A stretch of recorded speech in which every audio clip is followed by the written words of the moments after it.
Good evening friends. আজকে তোমাদের সাথে সুন্দর একটা সন্ধ্যার মুহূর্ত শেয়ার করছি।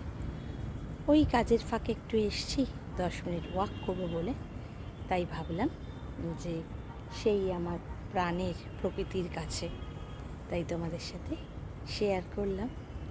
এই সুন্দর স্বর্ণালী সন্ধ্যায় একই বন্ধনে জড়ালি গো বন্ধু।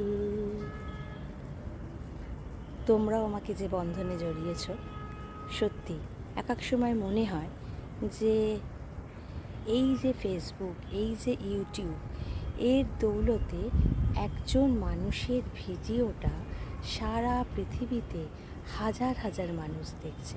এটাই তো পরম প্রাপ্তি, এটাই তো মনের প্রশান্তি। সবাই ভালো থেকো, সবাইকে অগ্রিম শুভরাত্রি।